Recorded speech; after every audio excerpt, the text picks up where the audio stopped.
E aí, galerinha, tudo beleza? Vamos dar continuidade aqui aos nossos estudos sobre os movimentos sociais no Brasil colonial. Beleza? Vamos lá. Então, a partir desse momento, nós vamos começar a entender alguns dos movimentos sociais. Tá? Esses movimentos eles podem ser entendidos como movimentos nativistas, que são movimentos de cunho local, regional, com interesses próprios.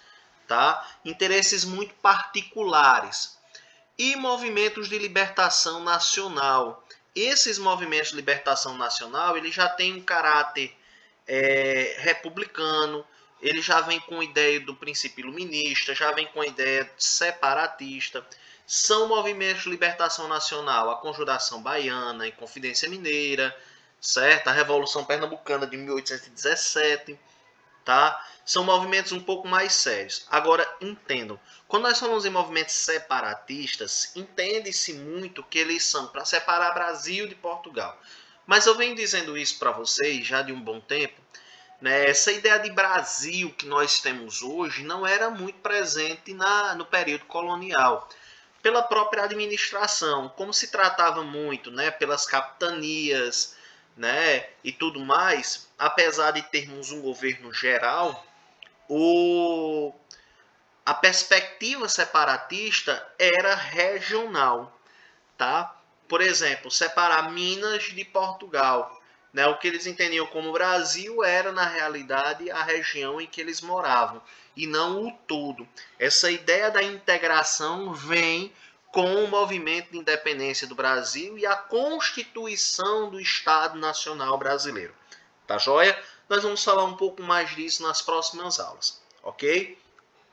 Dentro dos movimentos nativistas, eles revelavam insatisfação com o governo português, uma forte crise econômica, tá? Não pretendiam extinguir o pacto colonial, e já é algo que difere dos movimentos separatistas, tá? O de libertação nacional, porque eles já tinham a pretensão aí de extinguir com o pacto colonial a partir do momento que eles queriam separar-se, tá? Eram de cunho local e também elitista. Beleza? Vamos para cá. Uma das primeiras que nós podemos colocar aí é a aclamação de Amador Bueno. Aconteceu em São Paulo em 1641. Com o fim da União Ibérica e a coroação de Dom João III de Bragança, né, alguns castelhanos que viviam na região de São Paulo, eles, devido ao contrabando de mercadores na região do Prata, né, de mercadorias na região do Rio do Prata, eles manifestaram uma insatisfação e organizaram um movimento em revelia a Portugal, né? E nesse movimento eles aclamaram Amador Bueno como um rei ali de São Paulo.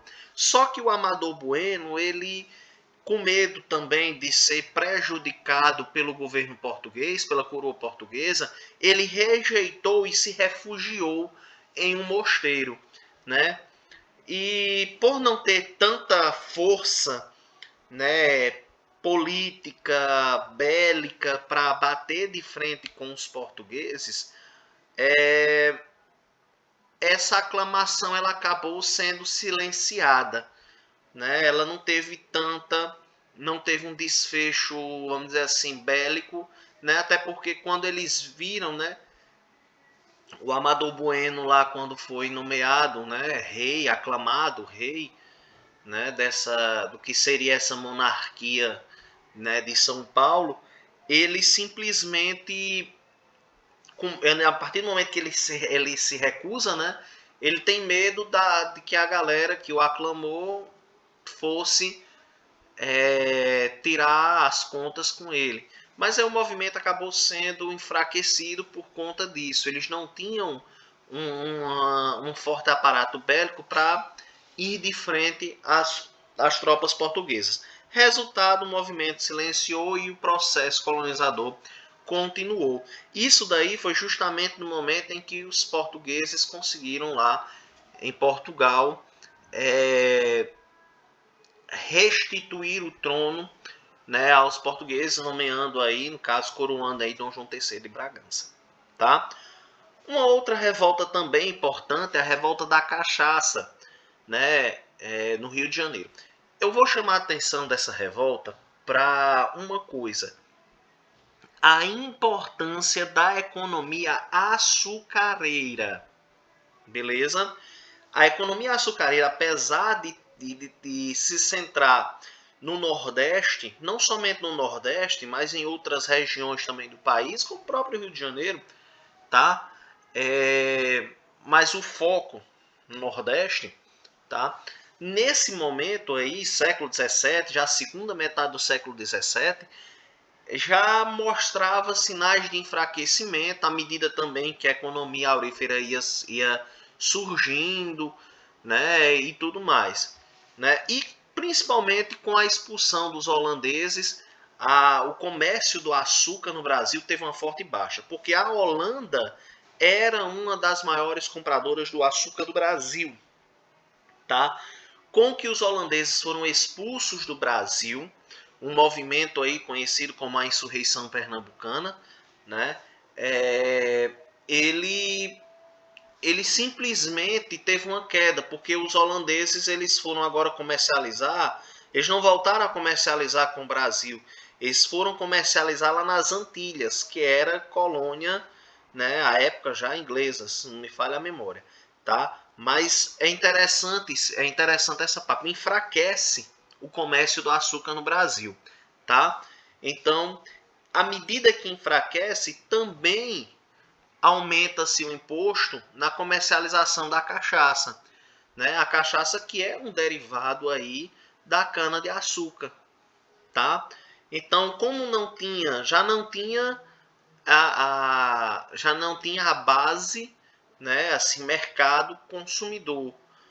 E aí um imposto aumentando, isso acabou gerando uma insatisfação. Então aí 112 senhores de engenho, né, se reuniram na casa aí do Jerônimo Barbalho para organizar uma revolta contra os preços abusivos da cana.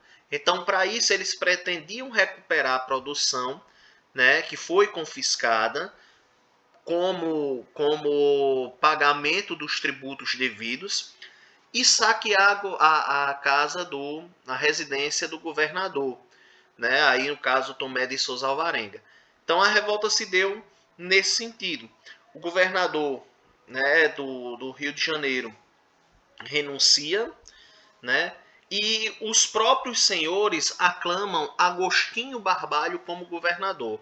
Uma aclamação que foi muito bem aceitável pelos portugueses, né? Pela coroa portuguesa. E deixou. Só que à medida em que foi passando o tempo, Agostinho Barbalho, tentando fazer aquela política do agradar gregos e troianos, né, estava muito bem relacionado com a corte portuguesa, né, e começou a gerar insatisfação aí com os 112 senhores aí que aclamaram o governador do Rio, tá? Nesse sentido, os próprios senhores que aclamaram Agostinho Barbalho derrubaram Agostinho Barbalho e nomearam o seu irmão, o Jerônimo Barbalho, tá? E à medida em que eles fizeram isso, né, o Jerônimo Barbalho, com medo da repressão dos senhores, começou a pressionar mais o governo, tá? O resultado disso tudo foi a redição dos revoltosos e o enforcamento de Jerônimo Barbalho. Eu vou chamar a atenção de vocês também para isso aqui, para essa prática do enforcamento.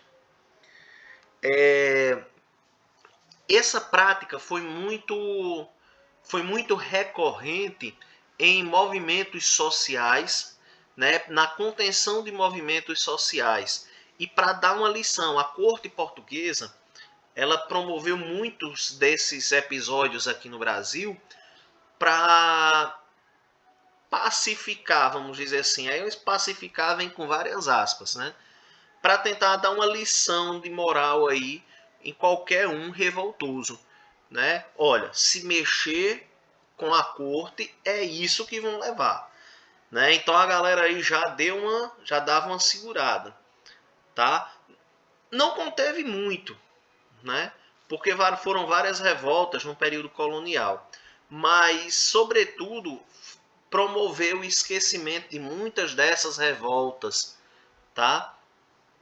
E é importante isso, porque muitos desses enforcamentos eles vinham com a condenação de lesa majestade, né? Que o termo vem do latino, né? Que é falso, do latim, que é falso rei. Então esses crimes de lesa majestade estavam vinculados aí aos falsos reis, né? Que se nomeavam aí. Foi o caso aí no caso do Jerônimo Barbalho, beleza?